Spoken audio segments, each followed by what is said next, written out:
We are going to start chapter 5, some functions of number theory. In this chapter we shall discuss some important functions of number theory such as divisor function, greatest integer function, sigma function, Mobius function and Mobius inversion formula etc. First one is greatest integer function जिसको कि हम bracketed function भी कहते हैं.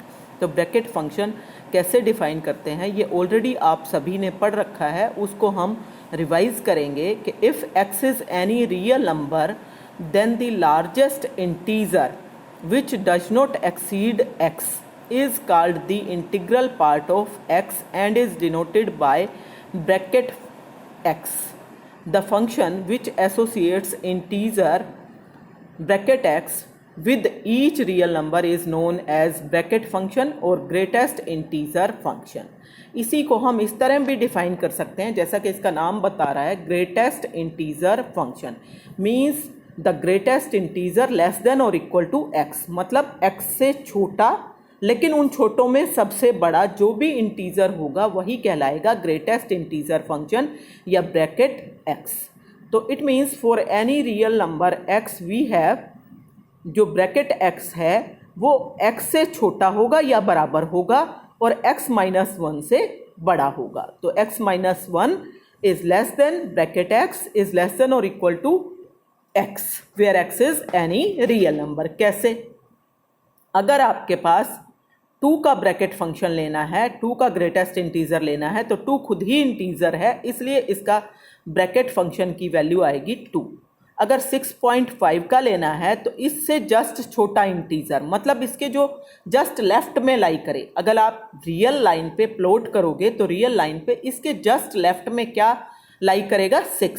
तो इसकी value आएगी 6. अगर -7.6 लेंगे तो इसके भी लेफ्ट में देखना है आपको, राइट में नहीं देखना. नेगेटिव है तो इसके लेफ्ट में कौन सा इंटीजर लाई करेगा? -8. तो -7.6 ब्रैकेट फंक्शन की वैल्यू होगी -8.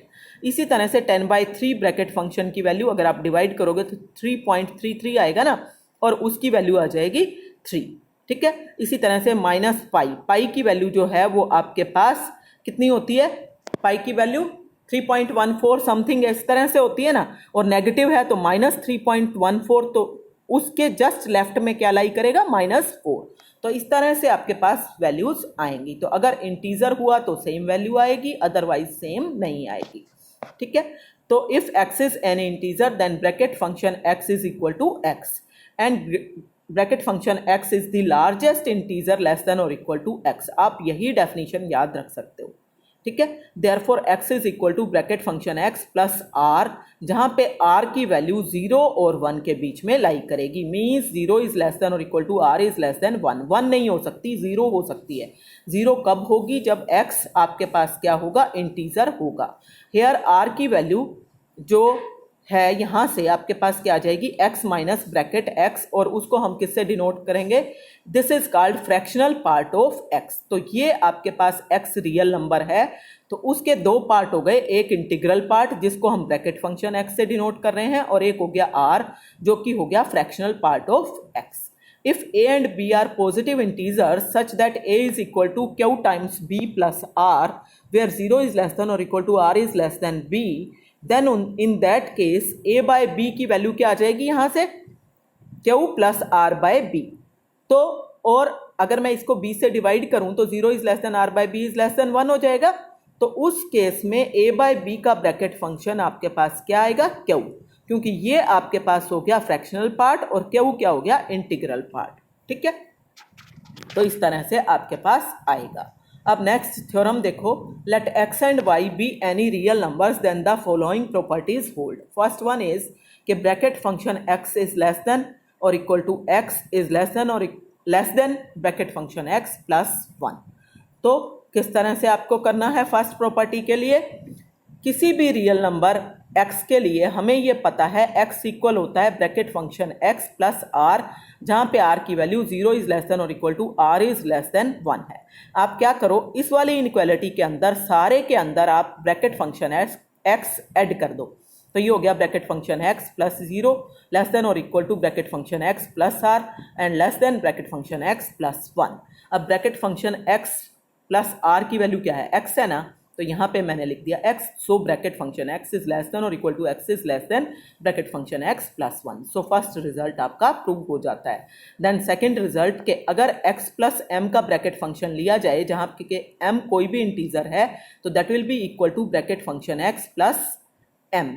तो इसको कैसे प्रूव करना है, उसके लिए फिर से वही x को आप मान लो bracket function x plus r, जहाँ पे 0 इज लेस देन और equal to r is less than 1 है। m ऐड कर दो दोनों साइड पे तो x plus m will be equal to bracket function x plus r plus m. तो ये एक ब्रैकेट में ले आओ जो इंटीजर है, ये इंटीजर है और ये इंटीजर है, तो bracket function x plus m plus r where 0 is less than r is less than m। And so by definition इस पूरे का ब्रैकेट फंक्शन किसके इक्वल हो जाएगा, खाली इंटीग्रल पार्ट के, और वो इंटीग्रल पार्ट क्या है, bracket function x plus m. ठीक है, अब थर्ड प्रॉपर्टी देखो आपको क्या प्रूव करनी है, bracket function x plus bracket function y is less than और equal to bracket function x plus y is less than और equal to bracket function x plus bracket function y and plus 1। तो इसको देखो कैसे prove करेंगे। उसके लिए फिर से आपके पास x की वैल्यू ले लो, bracket function x plus r1 जहाँ पे 0 इज लेस देन और equal to r1 is less than 1, और y की वैल्यू ले लो bracket function y plus r2 where 0 is less than और equal to r2 is less than 1। इन दोनों को ऐड कर लो तो x प्लस वाई की वैल्यू क्या आ जाएगी, bracket function x plus bracket function y plus r1 plus r2, जहाँ पे आपके पास अब दो केस आते हैं। अगर ये r1 प्लस r2 की वैल्यू 1 से छोटी आ गई, पॉजिटिव तो है ही, अगर 1 से छोटी आ गई तो उस केस में ये आपका इंटीग्रल फ्रैक्शनल पार्ट बन जाएगा और वैल्यू आ जाएगी इसकी bracket function x plus y की bracket function x plus bracket function y। लेकिन अगर इसकी वैल्यू 1 से बड़ी हुई, means if r1 plus r2 is greater than और इक्वल टू 1, तो क्या होगा, उस केस में जब ये 1 से बड़ी हो गई तो इसके अंदर एक 1 और जुड़ जाएगा, सो bracket function x plus bracket function y and plus 1। तो इट मीन्स ये दो वैल्यूज आपके पास आती हैं। Therefore bracket function x plus y is less than और equal to bracket function x plus bracket function y plus 1, and also bracket function x plus bracket function y is less than और equal to x plus y. And so इस पूरे का अगर मैं bracket function लूँ दोनों side पे, तो ये तो पहले से इंटीजर है तो सेम ही आएगा ना, तो ये आपका सेम आ गया bracket function x plus bracket function y, और ये एज इट इज आ गया। अब इसको और इसको इन दोनों को कंबाइंड कर दो तो आपका रिजल्ट आ जाएगा जो आप निकालना चाह रहे हो कि bracket function x plus bracket function y is less than और equal to bracket function x plus y is less than और equal to bracket function x plus bracket function y plus 1। तो इस तरीके से आपने करना है, देन आपका रिजल्ट आ जाएगा। अब लास्ट फोर्थ प्रॉपर्टी देखो आपकी क्या है। फोर्थ प्रॉपर्टी में आपको ये निकालना है कि ब्रैकेट फंक्शन x प्लस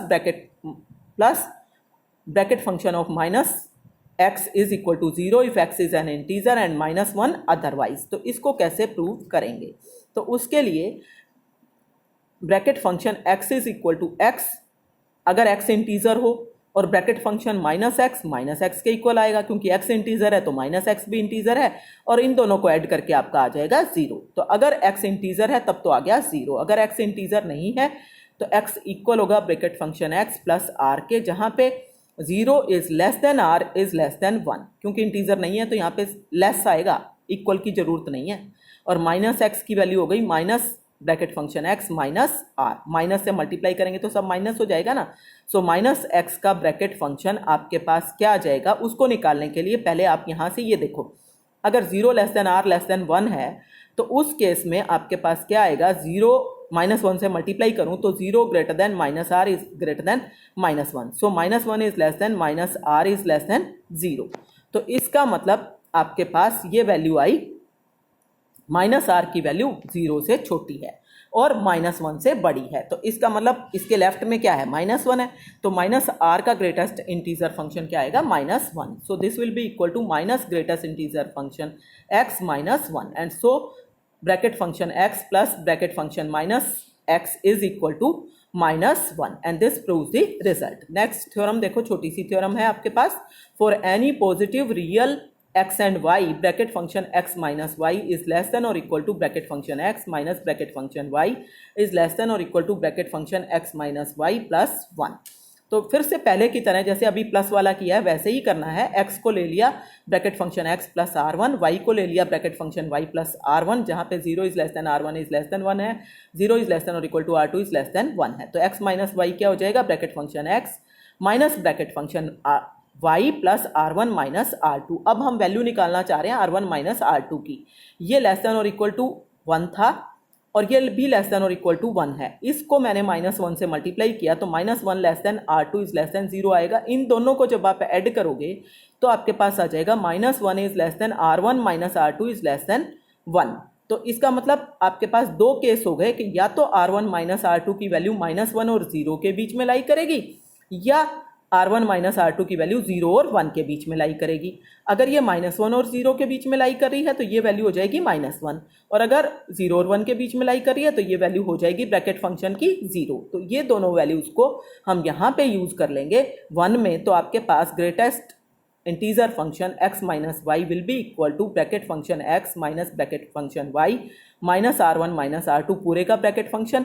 ये इंटीजर है इसलिए bracket function x minus bracket function y, और इसका ब्रैकेट फंक्शन, इसके ब्रैकेट फंक्शन की वैल्यू या तो -1 है या 0 है। तो दोनों ही केस आपके पास आएंगे, एक बार -1 और एक बार 0। So this is less than और equal to bracket function x minus bracket function y। ठीक है, क्योंकि -1 भी इसी से छोटा है तो इसलिए आपके पास इस तरीके का आ जाएगा। अब bracket function x minus y किससे छोटा है, bracket function x minus bracket function y के। एंड ब्रैकेट फंक्शन अगर मैं x लूँ तो वो किससे छोटा, इक्वल है x minus y plus y के। ऐड कर लिया, सब्ट्रैक्ट कर लिया, इसके दो पार्ट बना लिए। तो दिस इज लेस देन और equal to bracket function x minus y plus bracket function x plus y and plus 1। किसको यूज़ करके, पीछे वाला जो रिजल्ट प्लस वाला किया था कि bracket function a plus b less than और equal to bracket function a plus bracket function b plus 1 होगा उससे। तो इस y को इधर शिफ्ट कर दो तो bracket function x minus bracket function y less than और equal to x minus y bracket function plus 1 हो जाएगा। इन दोनों को कंबाइंड करोगे तो आपके पास x माइनस वाई का ब्रैकेट फंक्शन लेस देन और equal to x bracket function minus y bracket function is less than और equal to bracket function x minus y plus 1 आ जाएगा। ठीक है, तो अब लास्ट थ्योरम देखो किस तरीके से आपको करनी है। This is the last theorem. Last theorem छोटी सी है तो उसको देखो आप कैसे करना है कि if x is any real number then bracket function x divided by n and total bracket function will be equal to bracket function of x by n where n is positive integer। important result है, exam में आया हुआ है तो आपको ध्यान से देख लेना है। तो देखो किस तरह से करना है। By division algorithm we have, आपने क्या किया, ब्रैकेट फंक्शन x को n से डिवाइड कर दिया, क्योंकि हमें इसी की तो वैल्यू निकालनी है bracket function x by n की। तो इसको n से डिवाइड करके सपोज q कोशेंट आया और r आया रिमाइंडर। तो ब्रैकेट फंक्शन हम x को कैसे लिख सकते हैं, n into q plus r where 0 is less than और equal to r is less than n। q क्या है, कोई भी इंटीजर है।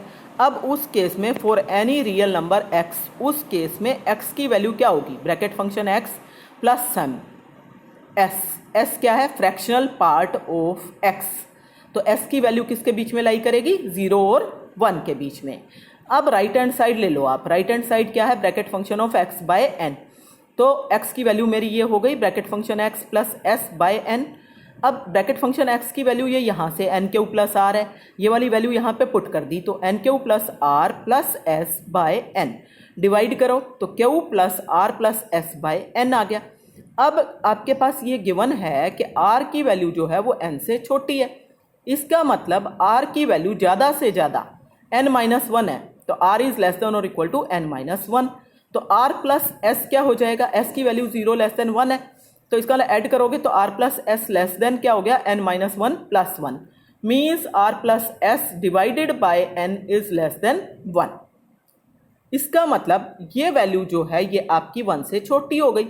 जब ये 1 से छोटी हो गई तो ये फ्रैक्शनल पार्ट बन गया ना। जब ये फ्रैक्शनल पार्ट बन गया तो इंटीग्रल पार्ट तो सिर्फ क्यू आया। तो it means right hand side से आपके पास x बाय n का ब्रैकेट फंक्शन क्या आया, क्यू।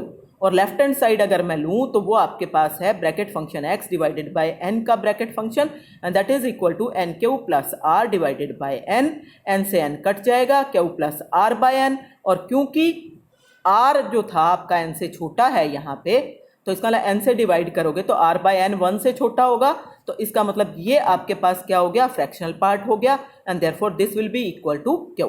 तो जब लेफ्ट और राइट दोनों q आ गए तो इसका मतलब बराबर है। So this proves the result. तो आपके पास रिजल्ट आ जाएगा। तो यहाँ तक आप काम कंप्लीट